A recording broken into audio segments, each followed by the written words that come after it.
Rasman. Rasman. Rasman kata gue apa? Lu diam, lu ngapain nantengin gue melulu? Rasman cabul. Bah lu lente. Ente udah jelek, miskin, bok lambung ya, gak ada lehernya plus cabul. Pemirsa, mau denger nggak percakapannya? Aku puter ya, well. Selamat menikmati, well. Rasman. Rasman. Rasman. Rasman.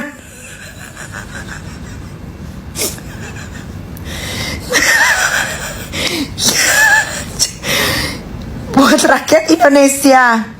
Ya, sebelum aku tayangkan videonya, dengarkan dulu percakapan aku dengan perempuan itu yang di video call oleh Rasman, si kura-kura ninja. Rasman, kayaknya kura-kura ninjamu mau keluar dari batok ya, Rasman. Rasman. Segera lihat TikTok Eke. Di situ terpampang nyata percakapan si kura-kura ninja bersama perempuan asal Medan. Rasman mesum. Malu lente Rasman. Rasman bikin malu. Segera minta cerai untuk istrinya Rasman. Dan untuk anak-anaknya Rasman segera minta dikeluarkan dari kakaknya Rasman. Gimana sih kok Rasman bisa tertarik sama kamu tuh? Emang kamu tuh apa spesialnya? Cerita Wel dari awal Wel. Jadi kan gini, aku kan tadi sempet apa namanya sama dia sempet kontak kan dari bio IG-nya kan, aku ambil lah tuh. Nah terus aku minta apa namanya? Konsultasi hukum. Iya konsultasi hukum, minta bantuan gitu kan, mau cepuin mantan aku ceritanya. Terus Jadi kan aku mau cepuin mantan aku. Jadi aku bilang ini kayak mana bang? Kalau abang dapet sih lumayan. Ini satu tim, kalau bukan satu orang lo satu tim ini dapetnya miliaran. Aku bilang gitu. Soalnya masing-masing udah punya web. Bukan satu orang lagi, ini satu tim. Aku bilang gitu kan. Oke, dia katanya akan bantu aku, katanya gitu kan. Cerita-cerita lagi panjang kali lebar. Tapi ujung-ujungnya gini, dia bilang tadi tuh. Umur tiba-tiba nanya umur. Tiba-tiba Itu kejadiannya kapan? baru tadi well. Aduh, Rasman cabul. ada aja si Rasman. Enggak, dari awal udah video call. enggak, aku kaget kan, tiba-tiba kan dia nanya nama siapa, kamu tinggal di mana, aku kan nggak tahu kamu siapa, kata dia gitu. Jadi aku kasih nama lengkapku kan. Jadi katanya kamu orang mana? Aku orang Medan. Aku bilang aku juga tinggal di Medan, kata dia gitu. Mampus. Terus? Oh, Medan di mananya? Kata dia di komplek Asia Megamas. Nah dia nggak tahu sih komplek Asia Megamas. Dia taunya di Garut, di kampung. Terus? Oh, kalau Garut aku tahu. Aku bilang gitu kan. Oh iya, katanya aku mau bantu kamu. Jadi kan itu nggak mudah, kata dia. Nanti kan soalnya dia jadwalnya padat. Katanya minggu depan mau ketemu aku lah Kamis depan. Udah blokir dia, takut aku. cabul Terus soalnya dia mau ke Batam dulu, ke Singapura, terus mau ngurusin kasusnya si Fadel gitu kan, katanya kan. Jadi ujung-ujungnya kok nanya kamu umur berapa? Aku bilang aku 30. Aku bilang gitu kan. Udah nikah belum? Belum. Terus nanya berapa bersaudara, bla bla bla gitulah kan. Ujung-ujungnya kan gini katanya. Aku urusin katanya kan, tapi nanti kamu jadi pacar aku ya, kata dia gitu.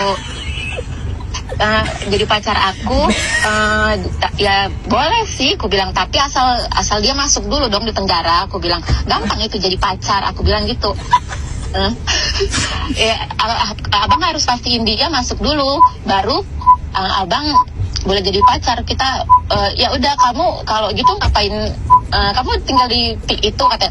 Enggak, aku di PIK sementara, soalnya aku ntar minggu depan atau 2 minggu lagi balik ke Medan. Ngapain kamu balik, katanya, kamu di situ aja, kata gitu kan. Emang berapa bayaran di situ? Aku bilang sih 6 juta. Ya kamu ngapain, nanti aku biayain bla bla bla segala macam. Iya, kayak punya duit aja. Terus iya, aku juga nggak percaya dia punya duit. Terus dia nanya IPL-nya berapa, terus itu udah sama listrik apa belum, gitu-gitu kan. Terus? Kamu udah pernah menikah belum? Udah pernah melahirkan belum pernah sama sekali, bilang gitu kan. Anak saya 3 kan dokter katanya, jadi saya tahu kalau orang yang udah melahirkan atau belum. Ya boleh cek aja kan, anaknya dokter, boleh cek kok. Aku bilang gitu. Seluruh dunia juga tahu aku belum pernah melahirkan. Aku bilang gitu sama dia kan. Kamu mau Habis ditidurin itu, Rasman, anaknya nanti jadi kura-kura ninja. nggak mau. Nggak, kau bisa ngubungin dia dari sekian banyak lawyer, kenapa dia yang terpilih, Shay? Karena dia kan cuma karena dia kaleng-kaleng. Aku nggak tahu lagi lawyer di atasnya apa, cuma kan kaleng-kaleng ini mana tahu jalannya udah bener, nggak ngurusin kasus Fadel lagi. Ada. Yang ngurusin kasus Fadel yang ada uangnya gitu kan, aku kasih kasus yang bermiliaran gitu kan. Tahu-tahu cuma masuk, habis itu dia tanya, kamu aku ini tahu orang yang udah pernah melahirkan atau belum, kata dia gitu ya. Aku bisa lihat dari payudaranya, katanya begini. Jadi aku bisa lihat dari payudaranya, coba aku lihat dulu, katanya nggak boleh lah kayak gitulah, kita kan pacaran secara karantina, nggak boleh pacaran dulu, tapi kan janjinya awalnya kan masukin dia dulu ke penjara, aku bilang gitu kan. Ya itu kan nggak mudah, katanya kan yang megang nih mabes apa gitulah, aku nggak ngerti. Iya katanya Aino, tapi ya aku bisa lihat dari payudaranya, dari putingnya ya aku mau lihat dulu, kata dia gitu. Bang nggak boleh lah bang, itu nanti lah, gampang tunggu ketemu dulu, kayak gitulah aku iniin dia kan, ulur nanti aja lah tunggu ketemu, masa kayak CS gitu kita, nggak mau lah aku bilang gitu. Dalam hati kan aku nggak bodoh juga, emang aku bocil bisa lu tipu-tipuin. Ya udah kata dia gitu, ya kayak mana aku mau percaya, kamu gimana sih, kata dia. Ya udah habis itu kan daripada ribet ngomong sama dia kan, ujung-ujungnya mesum. Jadi aku matiin lah data seluler aku, pura-pura nggak ada sinyal biar dia nggak makin mesum. Jadi aku tutup, terus dia nggak lama kirim bukti lawyer dia itu, kasus-kasus yang ditangani, dikirimlah. Rasman, aku baru sadar, wow. Kenapa kamu ngambil perkaranya si Fadel, keluarga miskin gembel yang badannya itu digigitin cikungunya? Ternyata kamu sama aja, wow. Rasman.